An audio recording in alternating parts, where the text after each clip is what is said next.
almost 1 year ago to the date of the recording of this episode of the podcast, I was on a car ride with Joe, from, where was it? It was from Dallas down to Houston.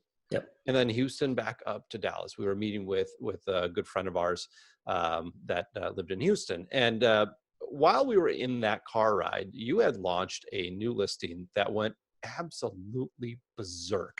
And I've referenced this. I think we've actually talked about this on the podcast a few times. I've referenced this deal because it was one of these outlier deals that seemed to check every single box. And the result was just a massive amount of requests for phone calls, and I believe 10 offers within a very short amount of time.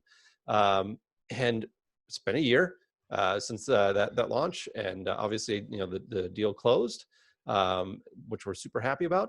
But now you finally get to have the seller on the podcast talking about all the things that he did right. Yeah, and it's a great time because it's a year out, so he gets to look back. Over the years of doing this podcast, people listening, they've heard us talk about the 4 pillars: risk, growth, transferability, and documentation. And, some of them might go, yeah, okay, whatever. The reality is that they matter. Paul Anderson sold his business 10 offers. He checked off every one of these pillars and the 6 little subtitles under each pillar. And then the 5th one, which I know, Mark, there's no 5th pillar, but the 5th one is the man or person, entrepreneur behind the business. Paul being a former CPA turned entrepreneur who outsourced his bookkeeping to a bookkeeper, just a super likable guy, stay-at-home dad, buttoned up in so many different ways. End result, I had to clear his schedule. He basically had 3 conference calls with highly qualified buyers for 5 days in a row, was exhausted from it because each one was. So you have 15 conference calls then. 15 conference calls. Over the course. And you, I remember, again, we were in the car going back up to Dallas, and you were on the phone pretty much constantly telling people, okay, let me see if I can arrange a time for you. So there was a lot more requests for conference calls on this deal. Oh, a lot more requests. And we say we had 10 offers, but finally, a few people dropped out because they just didn't want to compete because they knew what it was going to be. And the funny thing is, people get concerned about that. And we always say right up front, look, don't get caught up in the hype of multiple offers. Don't go beyond your comfort level offer-wise. We want you to make an offer that works for you and hopefully will work for the seller as well, because we want it to go all the way from letter of intent through to due diligence. And that's exactly what we wound up with. And oddly enough, Paul did not choose, as we always say, they don't necessarily choose the highest price. He didn't do that. He picked the offer that was best for him. And I think it was somewhere $150,000 lower than the highest price. So we talk about a little bit of that process, what makes a good seller, a good buyer. And then we talk about what he's doing today, which is real interesting as well. So hopefully everybody will enjoy this podcast. Absolutely. Let's go do it.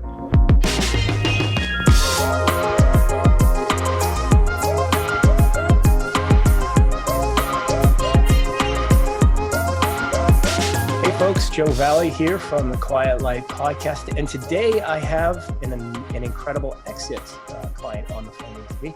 It's Paul Anderson. We sold Paul's business, I think, when was it, Paul? Help me out. It was March of last year, so a little under a year ago. Spring of 2019, so a little under a year ago. So we're going to talk about Paul's exit. We're going to talk about what Paul went through when he built the business, sold the business, after he sold the business, and what he's doing now. So we're going to get the full picture. Paul, welcome to the Quiet Life Podcast. Thanks, Joe. Good to be here. Good to talk to you. So for the folks listening, why don't you give a little bit of background on your professional pedigree and your entrepreneurial journey? Yeah, sure. So I actually studied accounting and followed that path. I was kind of one of those people that never really knew what I wanted to do. Like some people, I think they just like, hey, I want to be a, TV news reporter, a journalist, and I never really had like that strong thing tap me on the shoulder that said like, this is what you should do. So I took a pretty safe, practical path, went into accounting, got my CPA. I spent about 10 years working in corporate America, doing accounting and finance jobs, and didn't really ever feel like that passion. And eventually it started to kind of wear me down. I got to the point where I had to, think of something else to do and try to build my own little, lifeboat to escape from that. Cause something inside me just didn't feel right anymore doing that. So that's kind of what led into starting a business. So that's in 2016, somewhere, I don't even remember where, I started hearing about Amazon FBA, and I kind of consumed everything I could about it, like podcasts. There's this guy Manny Coates that does Helium 10. He had a great podcast back then. Amazing Seller. There's all sorts of good stuff online about the model, and that's kind of how it started. I started really small. We can get into it from there, but that was kind of the first step, kind of learning about it and seeing like, oh, I think I could do this. So you learned about it from podcasts. You didn't pay for a course or anything like that. You were absorbing free information from experts in the space. I never bought a single course. It was all podcasts, Facebook groups, Reddit Love it. forums, I and love then it. it was just, I can tell you about the first launch, which was a total fail, but that was a huge. That was like my training course, like the very first launch, because I learned, Oh, what to do. failure is a great lesson. How much money did you pull together to launch the business? And were you working at that point in the CPA business? Yep. Or okay, Yep, I was still working. It was 2016. I put $5,000 in to do, most of it was an inventory buy. okay, So I was on Alibaba like at night trying to find my suppliers, talking with China, and I put in probably about 5,000 bucks to start on that first product. okay. Um, And did you use? You just mentioned Helium 10. Did you use Helium 10 to help you find that first product? yeah, so it's funny. It like almost all the products I launched, I've kind of like encountered in the real world somewhere, and like Okay, the product that turned out to be my big business was I kind of got onto it from a discussion with my parents. We were just having a casual discussion like you would have many times a day, and they mentioned this particular thing.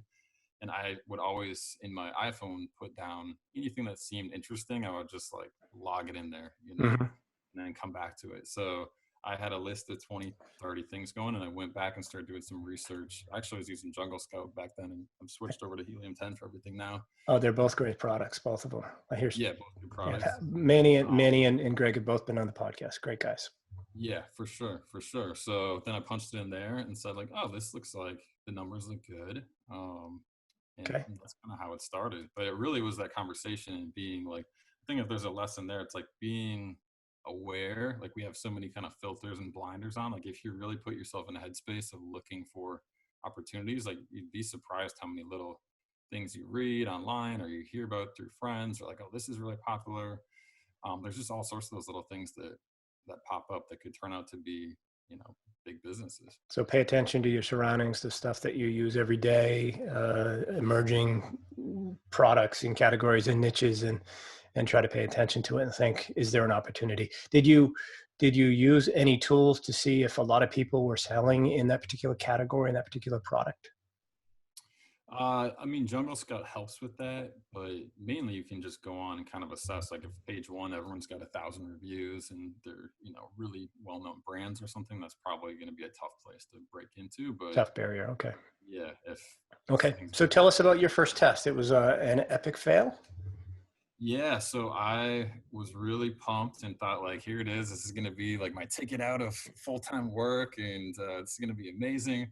And it was actually an accessory. Have you ever heard of pour over coffee? It's Yeah. Yeah. yeah. So that was kind of just bubbling up, seeming like, oh, this is really a It's trending too product. much work. Too much work. I'd never bought it, but go. A lot of work, yeah. But there's Yeah. a lot of people that are really into the craft, obviously, of coffee and want to have this little artisan experience. So I sourced these little wooden coffee stands that basically you use to make pour over coffee, right? Okay. Um, and it was kind of a cool thing, but it turns out products made out of wood can crack and can break and have issues. And I was not an expert at sourcing at that point in time. So the long story short, a lot of the products ended up cracking and breaking. And then once you start getting all these 1-star reviews and return, like my garage was like full all Oh around no. the cars of like returned inventory. And there wasn't that much demand. I think at the start I was thinking like, oh, you really got to niche down into this little tiny space and own that. And there just wasn't quite enough demand in that space either. So I kind of learned, be a little smarter on sourcing, make sure look for ways that things can go wrong, and Hmm. also something that's just so niche that like even if you execute and everything's great, like you're going to be selling a couple units a day. So how much money did you test and lose on that first product launch? So there was about 5,000 bucks in. I think I didn't take too bad a beat, but I think I lost about $1,000 on it, Oh, which that's like in the not bad. isn't bad. Yeah. but So not enough to make you go away and say, okay, this didn't work. I'm done. I'm going to go back to the corporate world. You got a exactly. taste for it and you Yeah. said, okay, I just picked the wrong product. Exactly. I mean, I was still in the corporate world, and like $5,000, it felt like a lot of money at the time. So it wasn't like I was like, yeah, whatever, it doesn't matter. It definitely, the stakes felt like real and high. Yeah. It definitely was like, I can see the power here on Amazon. It's just like finding the right thing to really get this thing spinning. Okay. So you learned a lesson. You only lost 20% of your money, but you got an excellent education from it, better than any course you could have ever purchased. You went out there, tried it, failed, learned, and didn't lose so much that you couldn't do it again. So you came up with another product niche and decided to go at it again.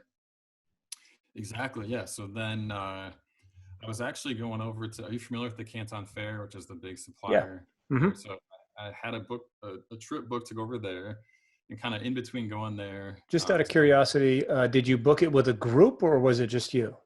just me and my wife went over. Oh, Yeah. okay. Because I was just talking to Athena from China Magic, and they have a group of folks that go on a regular basis for those that are terrified to go alone. So you and your wife chose to book a flight to China and go to the Yeah, Canton it was Fair awesome. alone.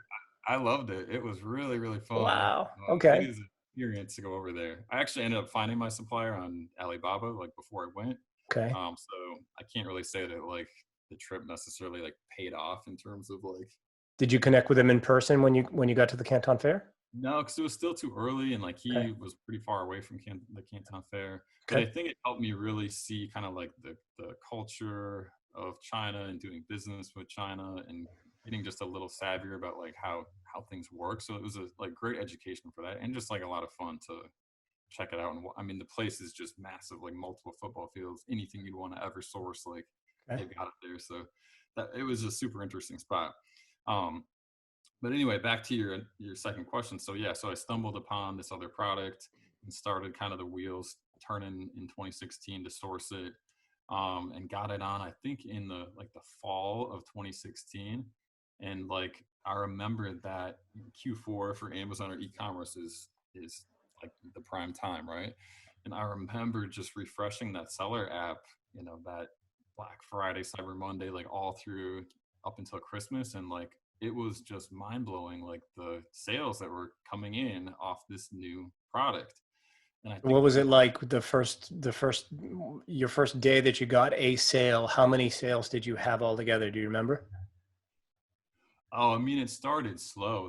It was the first day was probably just 2 or 3 units. I mean, Okay. it's really Okay. like Amazon's such a momentum game. Like when you have no momentum, like it's hard to get momentum. But then once you get this momentum going and the wheel starts spinning, like it can blow your mind, like the amount of sales that All can right, so blow our mind within the first the month or in that first quarter. Like, what did you wind up with on the biggest day? Within a couple of months of launching it in the Q4 of that Well, what I think the 2016? biggest, I want to say maybe like a $8,000 sales day or Wow, something big. Like, and then when that's you look awesome. at the profits from that, it's like, wow, I made more money like on this one day than like, and I had a pretty decent corporate. I'm like, this is crazy. Like the Yeah, potential here. So that kind of got the hooks kind of got in me right there. And yeah. then so 16 was kind of just getting off the ground, and then next year is when the ball really started to roll. I added some When additional. you started to get the revenue in the fourth quarter of 2016 and sales started to come in, did you have you had euphoria with the fact that you were getting that kind of revenue and making more money in one day than you made perhaps in a month in the corporate world? But did you also have the fear of, oh my God, I'm going to run out of inventory? How did you? And I did.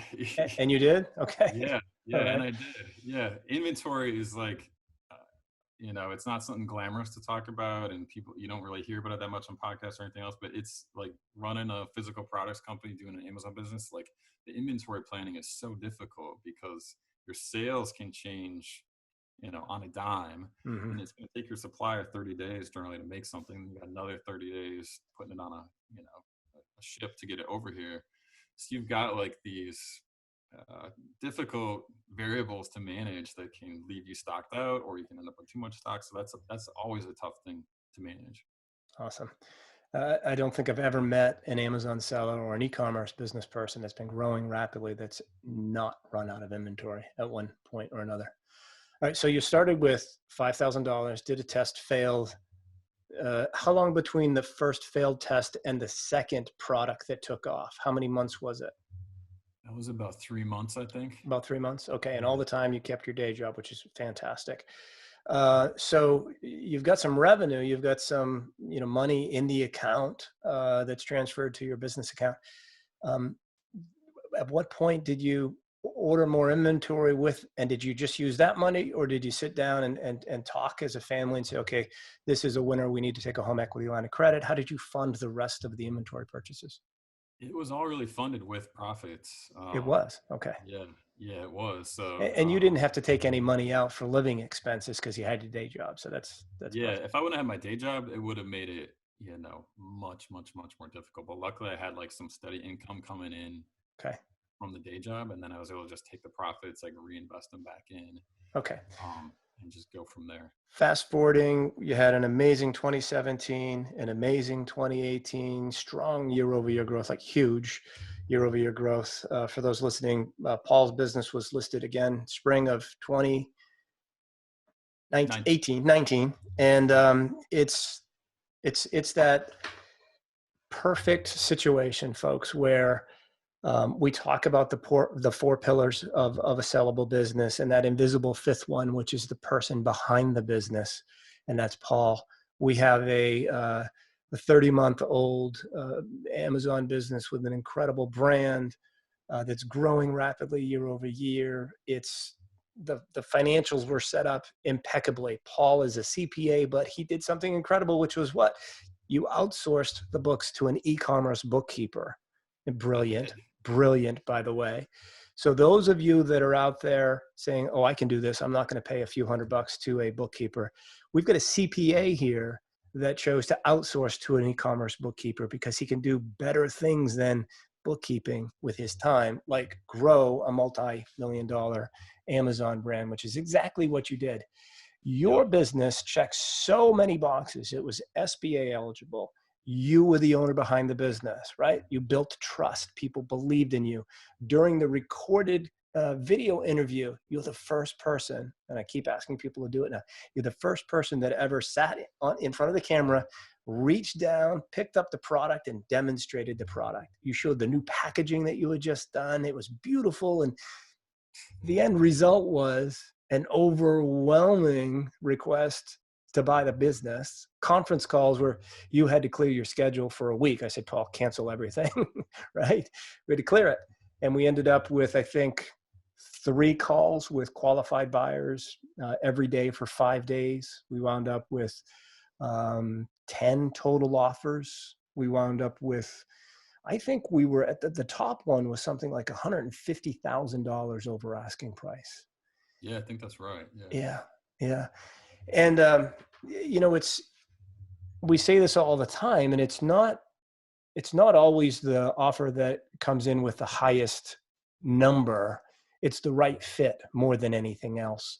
We had of the 10 offers, I think we had maybe 6 that were SBA and 4 that were cash. You ended up choosing the cash buyer, and not just because it was a cash buyer, but also the person behind the business. We did we did video interviews between the buyer and seller. How much did that matter, and how much of a difference did that make for you? The interviews mattered a ton. I mean, that was really the deciding factor because, yeah, when I went into the process, I just thought like, well, it's pretty simple, right? You take the highest number, like the highest bidder wins. But as you get into it and talk to different people, it's like a huge diverse set of backgrounds that people are coming through quietly looking to buy, right? Right. And some people, I felt like, wow, I could just hand this to them and they could run with it immediately and do like as good or better a job with this than I ever could. And others like, hey, I really like this person and like their heart's in the right place, but I feel like the transition might take a little bit longer. And then, what if, somewhere they drop the ball and things get sideways? Like, I don't, well, could that somehow come back to me? I don't even know if that's like a rational way to think about it, but like, if there was a lot of comfort, like feeling like, this guy or these guys, they like really got it. They get it. They know what to do. They'll just hit the ground running from day one. So to me, that mattered a whole lot. Yeah. Yeah. And I think given the fact that we're in this, remote world, where your buyers and sellers are all over the world, literally sometimes, doing a video conference call for that initial call breaks the ice. You're not reading the client interview anymore. You're not just talking to somebody on the phone. You can see the whites of their eyes. And anybody that wants to see Paul, we're recording this both on Zoom with video and audio, and it will be up on the YouTube page as well. He does not look like a buttoned up CPA today. And I was making fun of him when we first got on the call. You've always looked like that, but today, you know what? You're a successful exitpreneur, right? You got the sweatshirt on, a little stubble, working from home. I love it. All right. So I want to ask a couple of things just for the audience's purposes. Number one, back to running the business. What was the toughest challenge in running the business? Let's start with that. Go ahead. Yeah. I'd say even at the start, this isn't even a tactical thing, but the hardest thing was just getting like the momentum going. Like starting the Amazon business is not like, hey, I'm trying to create an electric car and be Elon Musk here. But even me, like I had a lot of doubts at the start. Like, is this going to work? Am I going to lose all my money? All these doubts kind of creep into your head. So I remember really kind of like struggling to pull the trigger right away, thinking like, I just don't know. Like, is this supposed to be, Okay. is this my path, right? So I think that was really hard to overcome, and you just kind of keep going, put one foot in front of the other, and then once you get a little momentum, it just like breathes all this energy and life into you, and you just like feel so energized to just keep improving and add products and make your products better and make the packaging better. And but getting that first momentum can feel elusive and challenging. So I think that was like a big thing at the start. Okay.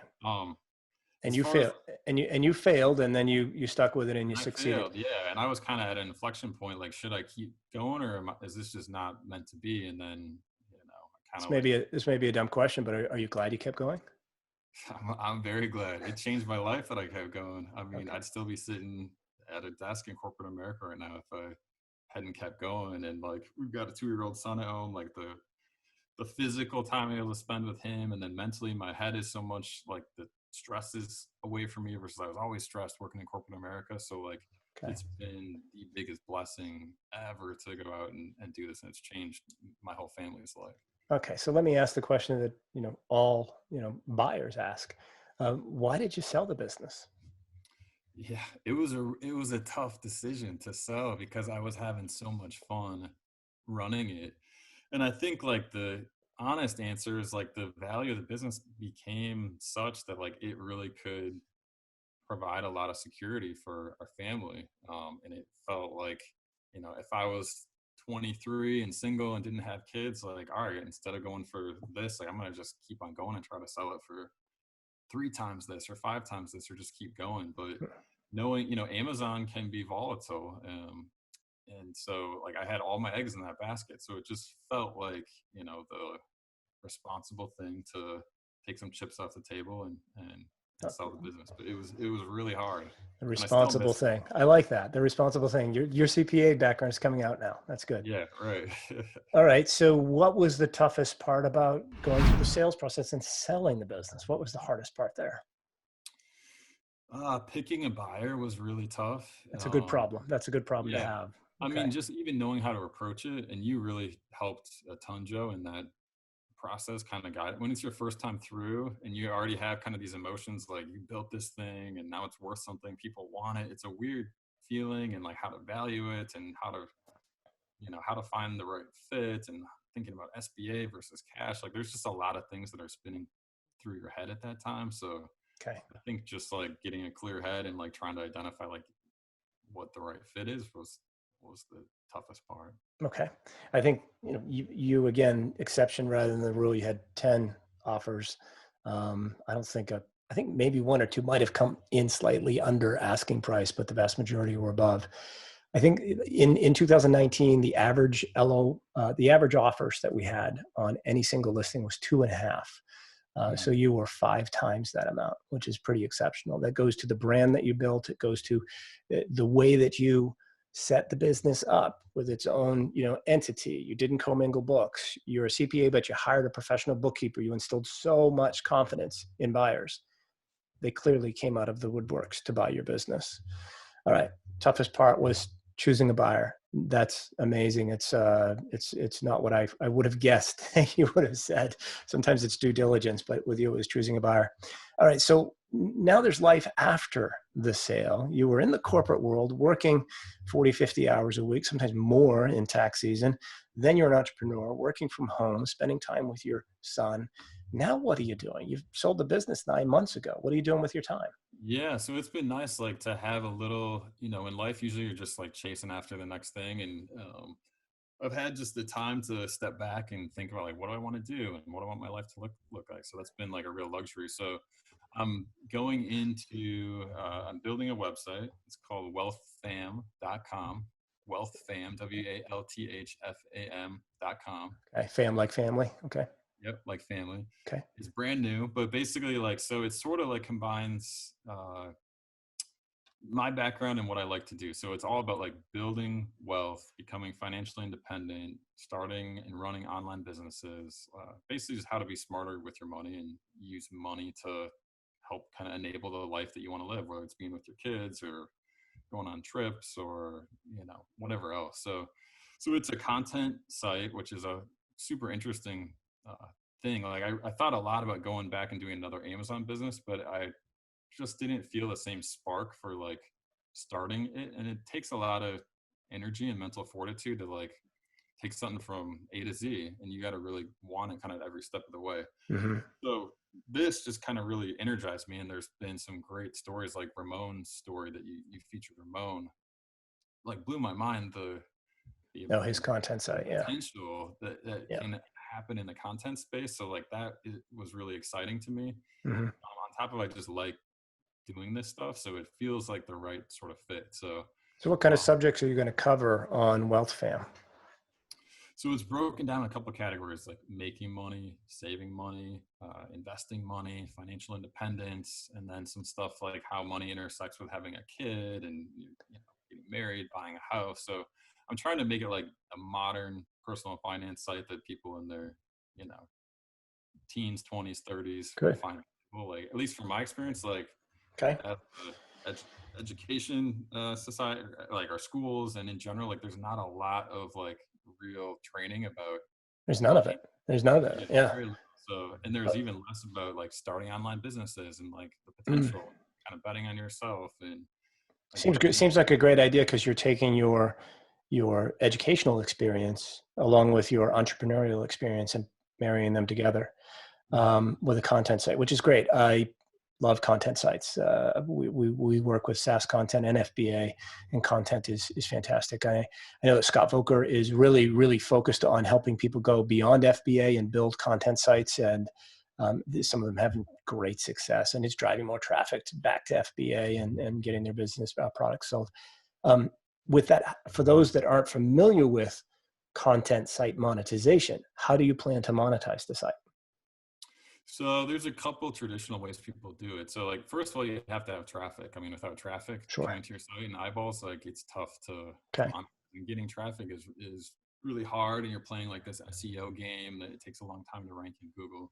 But then there's a couple primary ways. So first is affiliate links. Like you could be, selling a course or selling something on Amazon or selling, the Amazon FBA thing is a really interesting thing for Amazon sellers to like marry their FBA business with content. Mm. I love that idea. I think that's really smart. There's brand sponsorships, other partnerships, but it's like advertising and affiliate income are kind of the two main plays for monetizing. Gotcha. Okay. All right. And how's life at home? What do you do with your time? I mean, you don't have a job.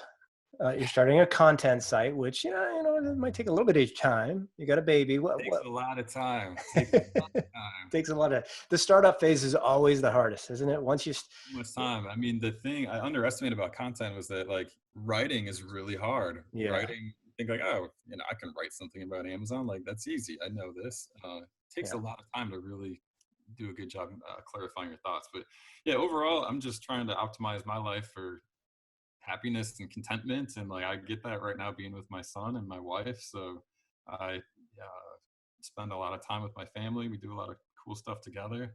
And I'm really liking, I do some Amazon consulting because I still, have the Okay. Amazon bug, and I like to be involved in it. So I'm doing some of that for some local companies, which Good. I love doing.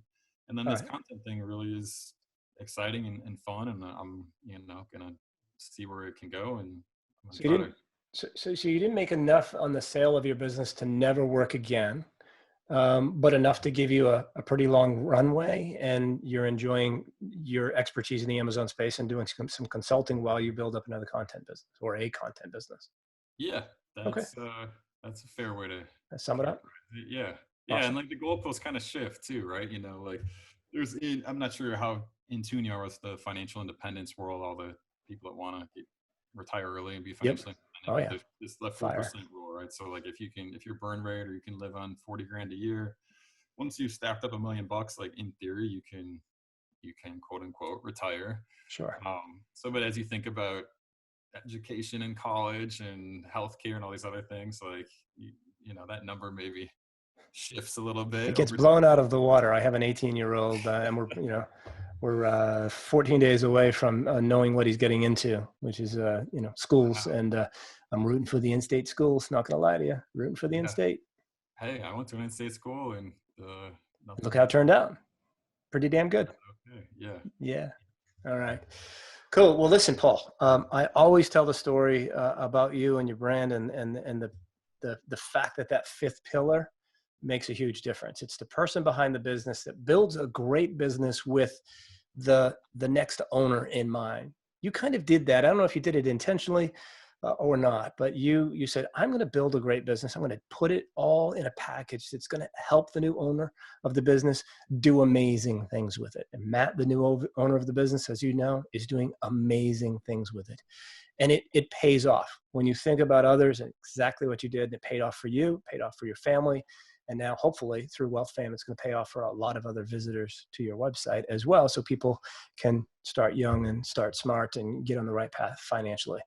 So listen, man, thanks for your time. I appreciate the business that you built, because it allows me to tell the story of how the person behind the business makes a tremendous difference. So thank you, and appreciate you coming on the podcast today. You got it anytime. Thanks for coming.